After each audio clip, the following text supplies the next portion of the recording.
agora tem que trazer a consciência pra, porra, o que que eu tenho que falar aqui Tu mesmo? acredita que é o último dia de férias dele? Ele tá começando a sofrer o que a gente sofreu. Poxa vida. Não, mas ainda tem. Ah, tu trabalha toda semana? Não. Ah, então Sábado, ainda tem domingo. sábado e domingo. Não, tá.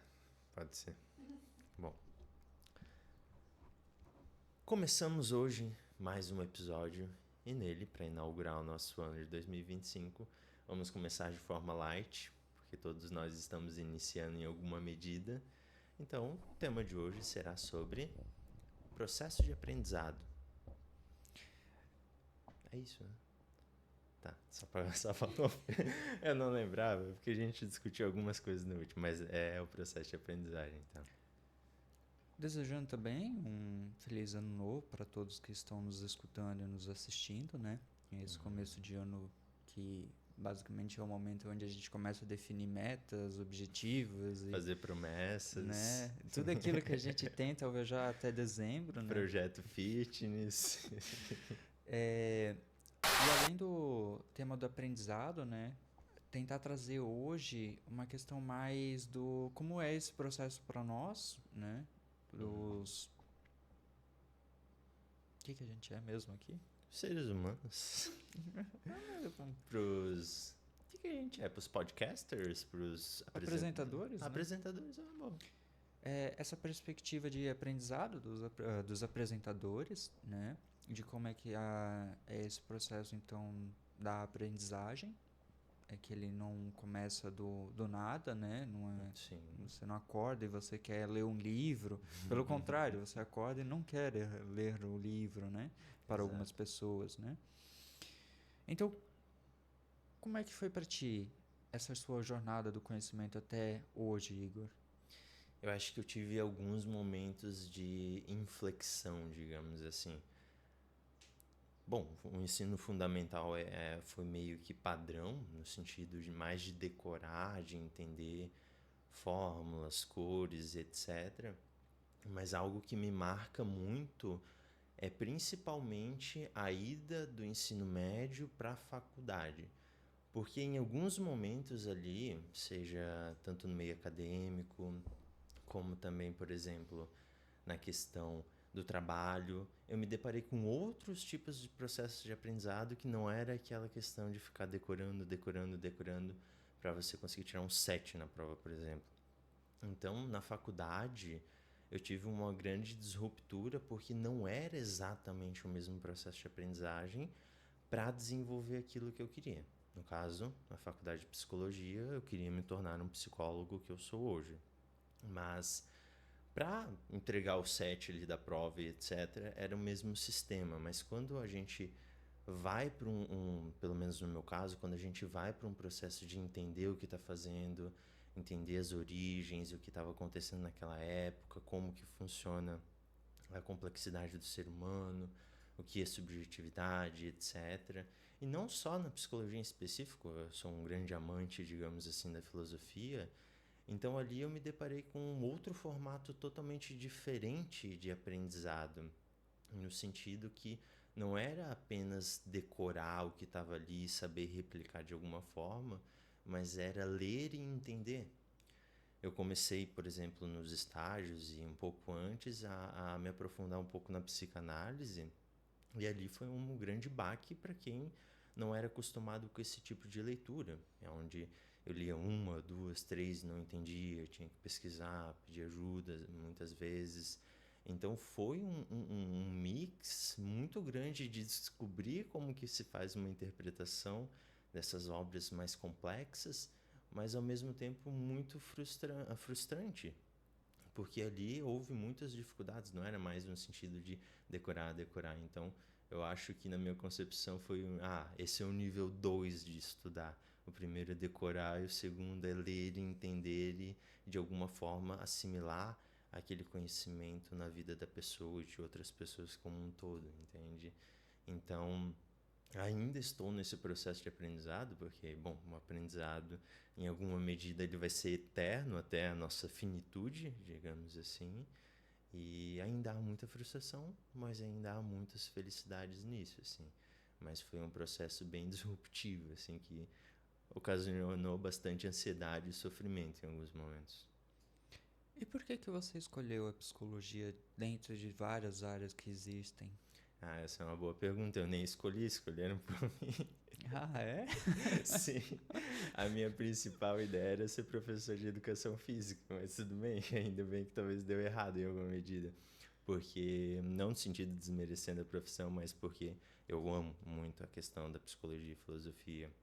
Então, eu tinha uma ideia muito errada quando eu entrei na psicologia, né? Primeiro que foi uma recomendação de uma pessoa conhecida minha, e segundo que no primeiro semestre eu já tive logo uma grande frustração, porque na minha ingenuidade, eu venho de um círculo social e familiar que não tem muitas questões acadêmicas, não há um aprofundamento muito grande, então eu tinha o sonho de começar a faculdade de psicologia para ser um psiquiatra. E logo no primeiro semestre eu já tive uma frustração porque não tinha nada a ver uma coisa com a outra, assim. Não que não se relacione, mas eu estava no curso errado, basicamente. Mas hoje eu acho que bom que eu estava no curso errado de alguma forma. Interessante essa trajetória, Sim. que a gente até chegou a cursar junto, mas eu creio que eu nunca tinha perguntado sobre o porquê que você parou na psicologia, né? Sim.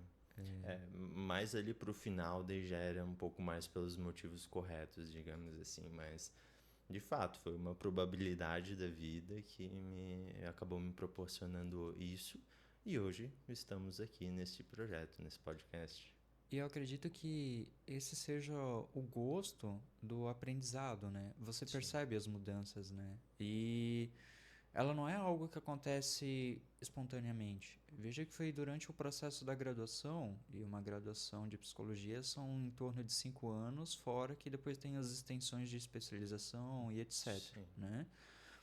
Mas perceber essas nuances do que foi mudando, os objetivos e fazendo essa metamorfose, por assim dizer, né?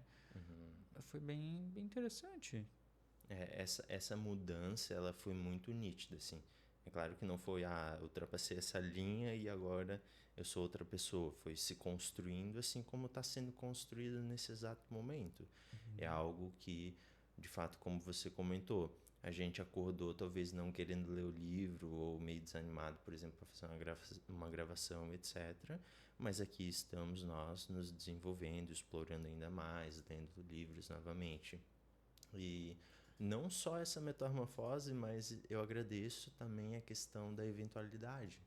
Então, se eu não tivesse tomado todas as atitudes, tanto corretas e incorretas, e parado exatamente ali naquele momento onde uma pessoa me recomendou fazer psicologia, eu não teria talvez chegado até aqui. A gente nunca vai saber, talvez, porque não podemos mudar o passado e o presente e o futuro para entender as probabilidades, mas chegamos aqui, né? Pelo menos eu cheguei aqui da forma errada e certa ao mesmo tempo que foi a trajetória. Como tu falou, as probabilidades, até lembro que tem um filósofo, também físico, ele estudou os dois campos. Sim. Eu não me recordo o nome do autor, mas ele fala sobre essa questão da probabilidade de algo acontecer, né? Uhum. Que isso é muito usado. É, exemplo comum que a Ana Sui traz no livro dela, no A Gente Mira no Amor e Acerta na Solidão, que ela fala do avião, que você entra no avião, mas você não entra com a expectativa de achar que ele vai cair, você entra tentando Uhum. na possibilidade de enxergar ao destino, que ali há um comprometimento com eventos e etc. Sim. A probabilidade das coisas, veja que ela existe nos melhores possíveis, né? Seja na morte, seja em um acerto educacional, aquisitivo, N variáveis, por assim Uhum. dizer. Sim, entendo. Mas a gente vai possibilitando elas, mexendo nesse Exato. número que é 0, alguma coisa, ou que é 1, alguma coisa, e aumentando as chances de aquilo acontecer. Uhum. Essa, fazendo adendo à sua fala e essa linha de raciocínio, isso é algo que eu uso muito na clínica, principalmente na questão do sintoma de ansiedade, porque às vezes a pessoa fica, mas e se eu fizer isso e der errado e eu me frustrar, etc. E acaba que muitas vezes o direcionamento do pensamento ele vai muito mais para a parte negativa, a parte que pode dar errado, que às vezes é uma probabilidade muito pequena, mas aquele tipo de pensamento, aquelas crenças, aquelas distorções, etc., acaba fazendo, expandindo isso e se tornando um monstro, digamos. Então, a gente começa a fazer uma dessensibilização daquilo e, não, olha, a chance de cair o seu avião, ela existe? Ela existe, mas ela é muito menor. Tanto que se a gente for pegar de probabilidades, existem muito mais mortes, muito mais acidentes em relação a automóveis como carro e moto do que propriamente de avião. Então a probabilidade muitas vezes é muito menor. Então a gente começa a diminuir isso, entendendo realmente, o que eu posso ganhar com aquilo? Que geralmente, assim como a minha história, eu tive perdas também. Eu tive que abrir mão de algumas escolhas, mas também teve muitos pontos positivos. A probabilidade fez a gente se conhecer, que possivelmente eu fazendo educação física a gente nunca iria se esbarrar em alguma medida, e estamos aqui. Então teve um grande aproveitamento disso. Mas é claro que se eu tivesse escolhido a educação física, talvez eu teria tido outros tipos de aproveitamentos também. Interessante. E eu gosto disso porque me faz lembrar de uma animação chamada Stan Getz, que trabalha com essa questão das linhas temporais. Então, nesse universo você está fazendo tal coisa, mas se tivesse mudado aquilo, teria uma outra linha do tempo. E vai uma viagem muito interessante. Porque, de fato, se você não estuda para uma prova e espera tirar uma nota alta nela, veja que a probabilidade de você adquirir uma nota nela estaria no quanto você teve de aquisição de conhecimento durante as aulas. Mas espera, você faltou nas aulas. Então diminuindo. Diminuiu, né? Então, acreditar que não, eu vou tirar uma nota alta porque eu tenho sorte. Não que o elemento de sorte seja aqui utilizado, mas até porque tem um conceito na matemática que eles falam que não, sorte ela não existe, é probabilidade de algo acontecer. Exatamente. Mas há fenômenos que a gente não consegue explicar, ou melhor, a gente não consegue crer que aquilo aconteceu de fato. Sim. E a gente fala, não, aquela pessoa teve sorte. Sim, a probabilidade de ela ter adquirido era 1%, não que não existia.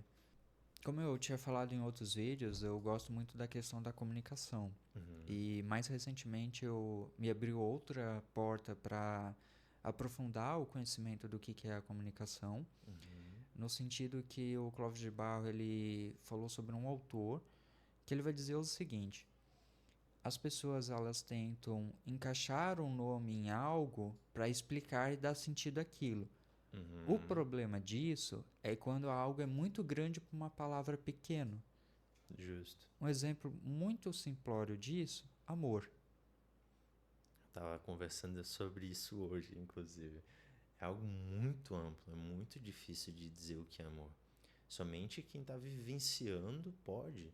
Então, sei lá, o amor que Caetano Veloso falava é um tipo de amor e o nosso é outro tipo, totalmente diferente.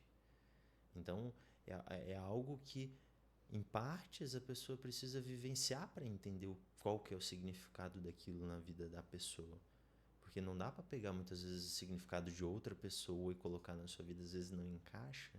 Inclusive, às vezes isso acaba gerando sofrimento, de alguma forma. E só complementando essa ideia que eu trouxe agora, sabe quando você está falando com uma pessoa, ela não sabe dar nome para aquilo que ela está falando. Aí você coloca uma palavra ali, que parece atraente. Não, é isso aí, é isso que eu tenho. Tipo, veja, todo aquele diálogo de 20, 30 minutos que a pessoa descreveu, de uma situação, etc., ela foi compilada em uma única palavra. Seja ela dor, seja arrependimento, ou qual tipo de sentimento, ou frustrações. Mas ela vai tentar diminuir para ser mais aquisitível para ela. Veja que a tendência dos estudos antigamente eram de anos de estudos, páginas e páginas, 200, 500, estudo que complementa estudo, que tem estudo que fala que naquele estudo foi uma ideia equivocada, que agora tem que ver por essa outra perspectiva que surgiu. Gente, hoje um livro não tem nem 70 páginas, 100. É fino. Se caber no bolso de atrás de uma calça jeans, olha, é esse aí que eu quero, Sim. né? E, e essa redução, o quanto ela consegue dar conta? Porque, novamente, a gente está falando do processo de aprendizado, para não fugir a esse viés que a gente está tentando trazer. O aprendizado ele é muito extenso, muito Exato. extenso. É por isso que existem especializações, campos e etc. Porque a gente não consegue dar conta de tudo. E isso, seja o humano frustrado por querer ter o conhecimento de o máximo possível durante a sua vida, mas vai estar frustrado ao saber que não vai dar conta. Sim. Tanto por isso que eu gosto da mitologia élfica, no sentido da vitalidade deles, dessa longevidade de vida, que eles duram vários e vários anos e etc. E do conceito fictício da imortalidade, que o conceito da imortalidade ela é bem interessante na medida que depois que a pessoa tem a aquisição da imortalidade, ela percebe que não era bem aquilo que ela queria, porque vai ter um ciclo de sofrimento, perda. As pessoas que estão em volta em algum momento vão perecer. Você cultiva um carinho por elas e vai perecer. Aquilo que é bom vai perecer, né? Aquilo que a gente comentou que tem que ter um espaço de falta, né? Exato. E você começa nesse ciclo de várias e várias e várias e você não vai morrer porque você tem imortalidade. No caso da mitologia élfica, pelo menos eles estão na floresta lá e eles morrem algum dia, pelo menos. Sim. Mas essa aquisição do aprendizado com a questão do tempo, né? Muitas pessoas têm a ideia de eu já estou com 40 anos, não vou fazer uma faculdade, já está muito tarde. Gente, não façam isso. Eu tenho uma pessoa muito querida da minha vida, que é a minha mãe. Ela começou o técnico de enfermagem dela, agora está indo fazer faculdade de assistência social, desejando boa sorte também para ela. E ela é uma pessoa que já tem uma idade de 40 anos para mais. Ela trancou o ensino médio quando teve os filhos, né? E depois retornou e acabou, mas parou por isso, ficou 20 anos longe dos estudos. E voltou, conseguiu. Uma pessoa que, não por ser mãe, não esse título, mas por ser uma pessoa que, cara, se dedica muito na área que é da saúde. Né? Uso como uma referencial, que não são poucos os profissionais que eu recomendo, por uma questão que eu acho que tem que ter uma certa seriedade nessa questão do cuidado ao outro, porque é complexo entender a nossa própria vida, imagina entender o cuidado do outro. Né? Exatamente. Muito bom. Bom, meus parabéns de fato à sua mãe, assim, é um ótimo exemplo, até porque, assim como nós, ela também sente dificuldade e frustrações nesse processo que ela está fazendo, entende? Assim como ela sentiu ali quando ela teve que ficar um tempo fora disso, porque envolve muito mais do que, às vezes, no processo de aprendizado, digamos assim, um momento de alegria em si, mas sim a constância, a motivação que a pessoa precisa ter para aquilo acontecer.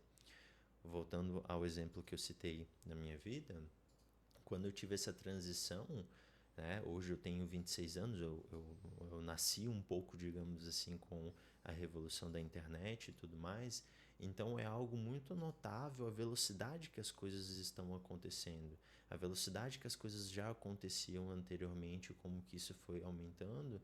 Então, quando você precisa ficar muito mais do que 30 minutos, 1 hora estudando, é algo extremamente complexo para mim. É algo que realmente exige uma prática, exige uma motivação, exige uma constante manutenção para que aquilo possa se suceder. Porque, pelo menos, como eu citei anteriormente, não havia hábitos na infância, digamos assim, de estimular a ficar 4, 5 horas estudando, digamos assim. Então, é algo que precisa ser desenvolvido e, assim como outras habilidades, sejam físicas, motoras, emocionais, se você para de praticar, você desaprende também. Então, essa questão do conhecimento, ela possui uma subjetividade muito grande que também não cabe muitas vezes apenas na palavra do conhecimento, assim como você citou a questão do amor. Mas e para você, Luiz? Qual que é essa relação do conhecimento? Quais são as suas concepções? Se puderes compartilhar um pouco da sua história, seria ótimo. Bem, pegando um pouquinho do que a gente está tentando construir nesse episódio, eu comecei a estudar com 20 anos, né, principalmente na área da psicologia. Eu achei muito engraçado quando todo mundo estava falando do porquê estava no curso e, nossa, uma certa inveja, assim, sabe, do que os propósitos dessas pessoas. E eu falei, olha, eu estou aqui pela questão do amor. Só que o que eu achei engraçado foi o fato que as pessoas entenderam que o amor estava direcionado à psicologia. E não uma história de amor que eu tive, que me resultou em umas consequências que me botou ali. Sim. Né? Antes disso, eu tive uma frustração muito importante na minha vida, que depois de 2 anos com uma ideação suicida do primeiro ano do ensino médio ao segundo ano do ensino médio, eu ter vencido ela com certos pensamentos, digamos, positivos, por assim dizer, que se eu tinha colocado uma meta para o terceiro ano do ensino médio, que se eu passasse direto no ensino médio, eu acreditaria que eu estava levando a vida a sério. Não no sentido de ser um estudioso, alguma coisa, mas de... Até então eu sempre pegava reprovação não, pegava exames, né? Teve o primeiro ano do ensino médio, fui passado pelo conselho, e sempre era português e matemática. Te entendo. E o que me frustrou foi que a minha história, ela foi do da quinta série à oitava série com bullying e um isolamento social, ao qual eu não me comunicava muito com as pessoas, o que também me levou a muitos questionamentos sobre a comunicação. Sim. E no terceiro ano do ensino médio, eu não consegui passar direto, por 0,1. Em química. Não foi nem em português, foi química. Eu te falar, tá, que eu peguei recuperação em todos os anos em química também, tá? E sabe, naquela época a média ainda era 7, tá? Sim. E sabe qual foi o fator que me fez pegar o bendito do exame? Porque eu fiz sozinho um trabalho. Uau. Uma parcial de 3 pontos da avaliação era se você estava fazendo em grupo. E eu decidi fazer sozinho e falei, não, eu consigo fazer sozinho. E de fato, eu tirei 7 de 10. Os outros 3 pontos eu não consegui, porque eu não era um grupo de uma pessoa. E aquilo me pegou bastante, porque eu pensei, as pessoas influenciam muito na vida, ela tem N fatores aí que relaciona. E eu pensei, o que fazer agora com isso? Porque eu tinha uma meta, e essa meta não foi atingida. Mas eu senti um gosto na busca pelo conhecimento, de mostrar que eu consigo fazer isso, de ter o desejo de fazer, que me fez abandonar a ideia da ideação suicida, né? Depois disso, na psicologia, foi vários tapas. Eu tinha vários comportamentos que eu consegui mudar através do conhecimento. Sempre tive, depois desse episódio do terceiro ano do ensino médio, eu sempre tive fascinação pelo conhecimento, autoconhecimento. Fui explorando a área da filosofia, as animações japonesas, que é onde que eu mais tenho conhecimento, é o que mais me ensinaram e o que mais eu tenho de referencial na minha vida hoje. Sempre que eu faço referência de alguma coisa, assim como todos os autores, pensadores, eles vão fazer o que faz sentido para eles, que levaram a eles ter aquela concepção, né? Grande parte das minhas aquisições de conhecimento são das animações. Mesmo que elas não tenham um cunho científico, em algum momento foi uma pessoa que parou, escreveu aquela história e expõe um pensamento. E eu fiz nexo com isso, com a ideia de loucura, onde que o louco ele expressa certas questões da sociedade, ao qual às vezes as pessoas tentam empurrar para debaixo do tapete, mas às vezes não dá mais. Tem que ter uma mudança.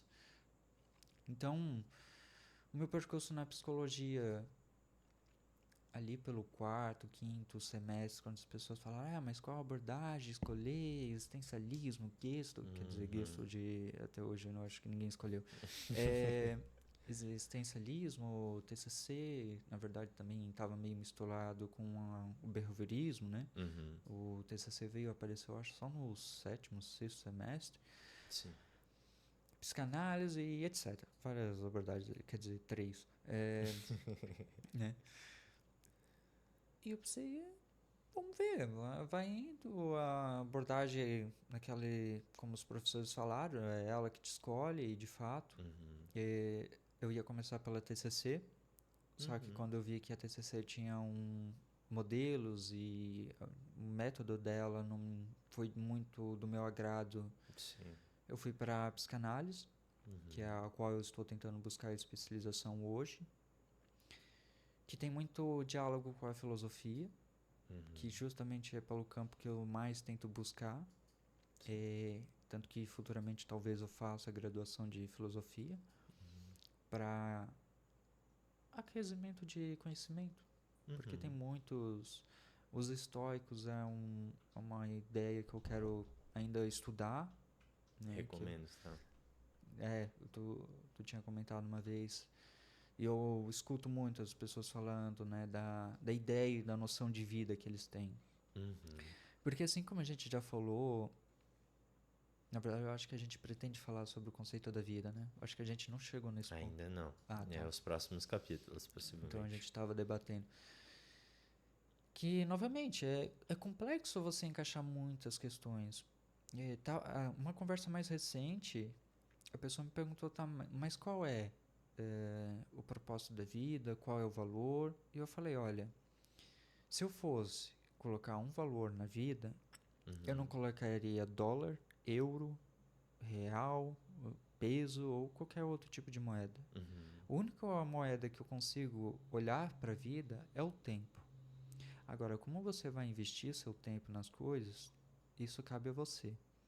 Se Uhum. você quer, através de uma recomendação de outra pessoa, investir seu tempo em olhar tal conteúdo, quer ver alguém tendo uma certa crítica com algo que te agrade, porque naquela instância está falando algo que você gostaria de falar, mas tem receio.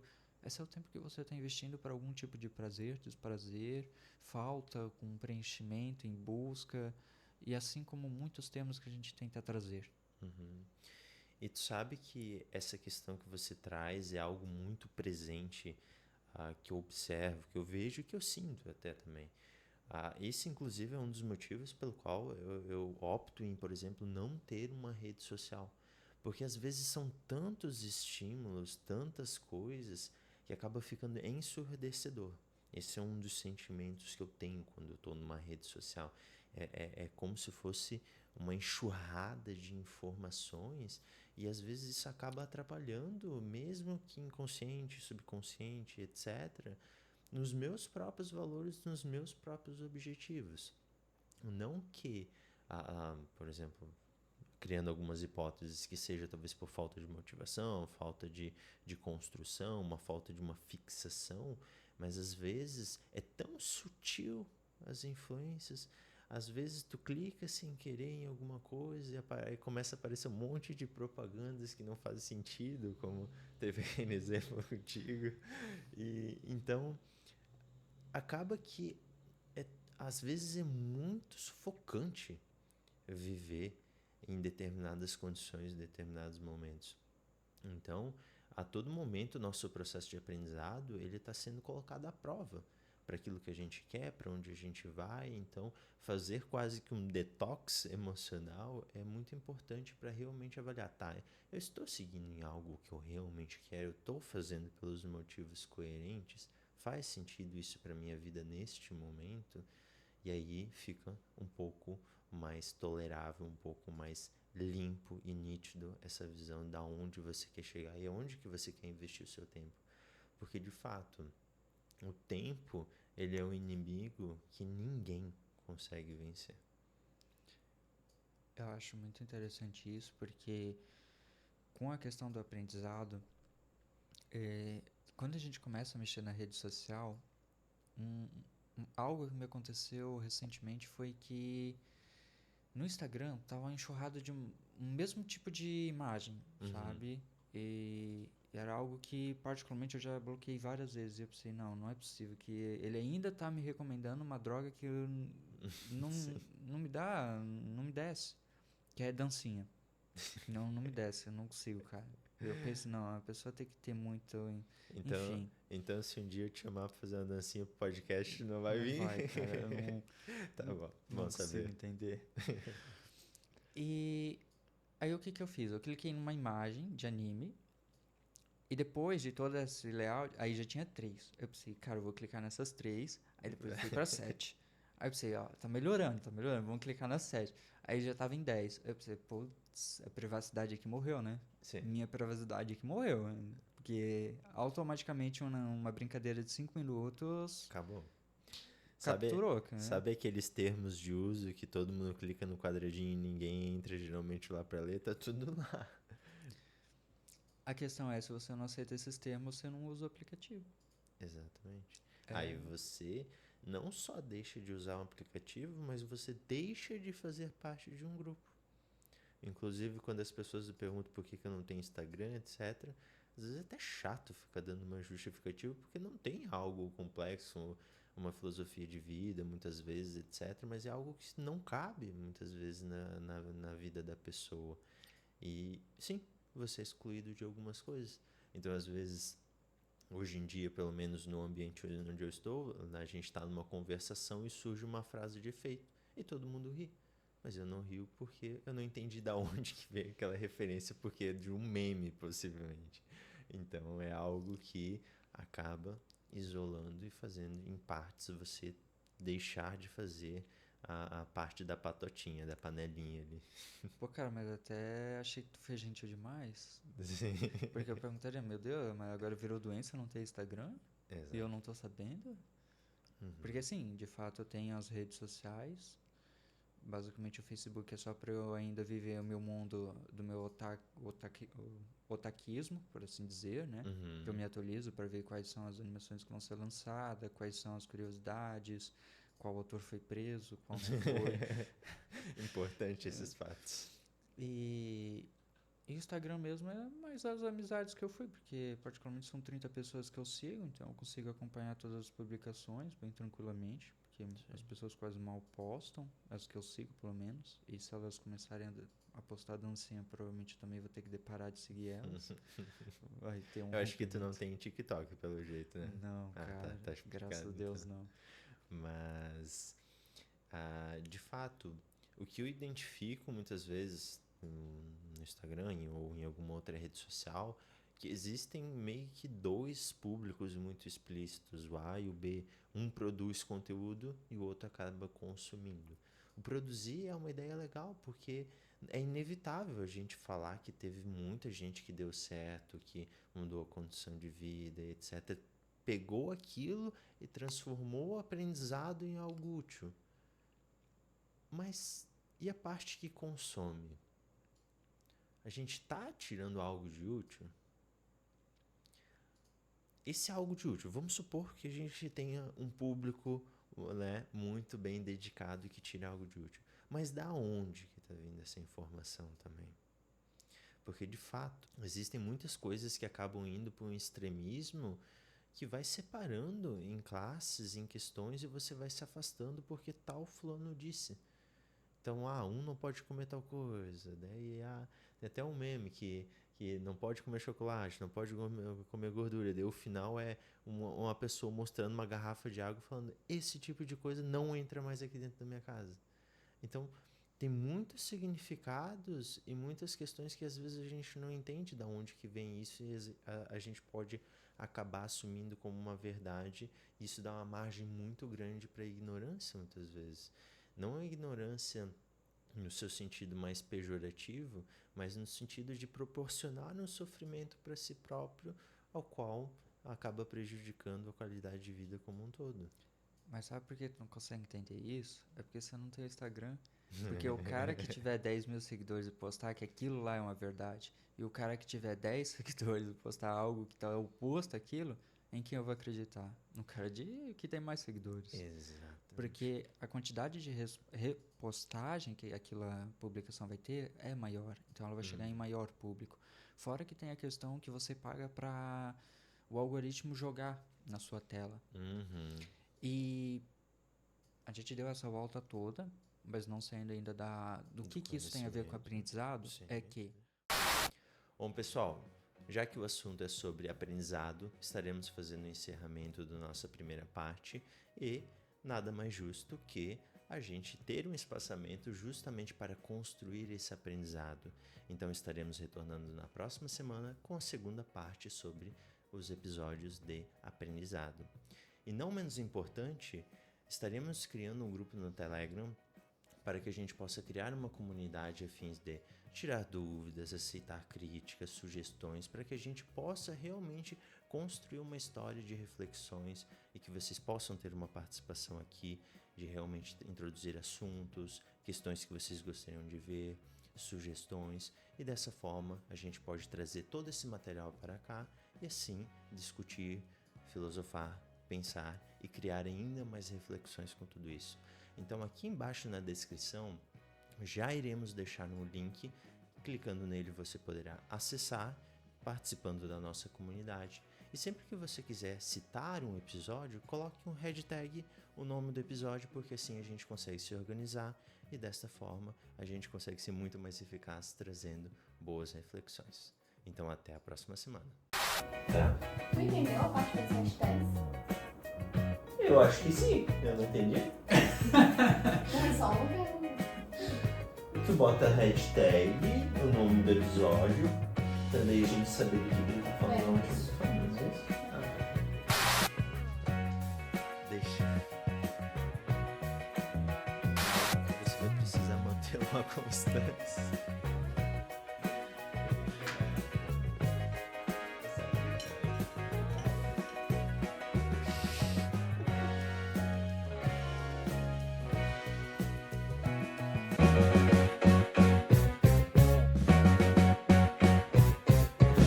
Quer provar uma dose de reflexão?